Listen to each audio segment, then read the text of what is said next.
than the number of the stars there are in the whole universe we know of.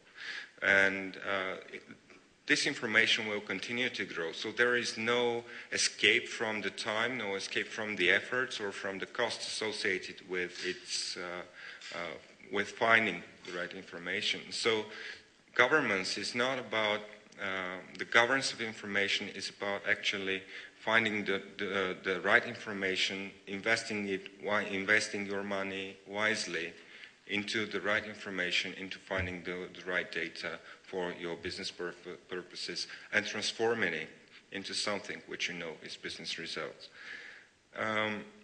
Actually, this difference would mean that the higher the volume of information, the more a liability becomes rather than an asset. Because it's also associated with risks. James, if I can use your last slide, he told us about several risks concerning information. Is it timely? Is it reliable? I have it here. Is it what the standards of reporting are? How reliable is the information from the point of view of the source? Is the media you use biased or not?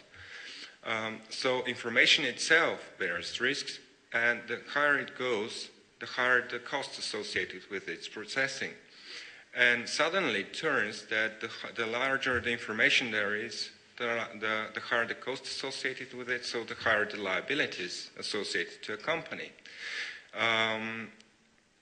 Which I'm not saying don't buy information, I'm not saying don't look for additional information. I'd rather not say this. Well, my boss was here, Ilya. What I say is you have to invest your money into the proper information. You have to invest it wisely because it's governance. It's all about having an entire system in place to manage the entire information, not only from external sources, but also internally within your business units, within your organization. And it's about finding the balance between costs, the risks we talked about, and the rewards. Now, there was this guy 19 years ago, Frank Knight, who said that risks are actually the risk is information, I'm citing it on memory, but risk is information which the market knows what to do about. Unlike uncertainty, which is information which the market doesn't know what to do about. And probably there is no larger evidence about this than the current situation we're in, because the crisis, as I see it, it's all about not the lack of information, it's the lack of the proper information. We don't know what will happen next, what will happen tomorrow. Because if I knew that the crisis ends tomorrow, correct me if I'm wrong, there are financial professionals here, but I'd rather go and buy some shares, right? And it's all about having the model and having the right information on time and keeping the balance between costs and keeping risks and rewards. And so the information will actually turn into asset only when there is this governance model in place. And there are the two trends here which will continue to be visible in the next 3 to 5 years. You'll see as more and more people and managers going for tools, for risk management tools, and even for buying technology which is helping them manage the risk. That's one. And next, you'll see more and more corporate C-level executives going much deeper and analyzing what's happening with the information they have. And it's all about actually improving business performance and using the information to find these rewards, which is increasing confidence in decision making. Now,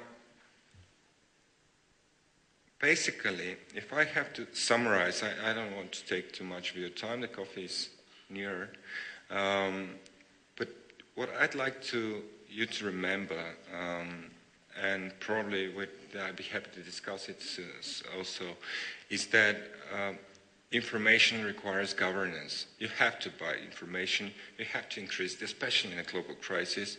I'm not telling you go buy from CNews or Internet Securities. It's up to you to decide, but you have to have a model in place. You have to have to know what information you're looking for, why is it necessary to you, how much it will happen, it will help you, how much are the associated costs, both the apparent costs and the hidden costs of information. There was actually a very nice white page, report on Factiva about it a few years ago. So I'd recommend anyone to go and fetch it on the web about the hidden costs of information. But they're right there, and you have to know how much you actually spend on it and what the rewards are. So basically, I'd rather stop here, and I'll ask the other participants. I'm not sure how we'll proceed now, but I hope, as far as I've seen the entire program, you know, people here will come and tell you what the solutions are in each of these, how to implement information technology in the right way to decrease the costs, increase rewards, etc. So thank you for your attention.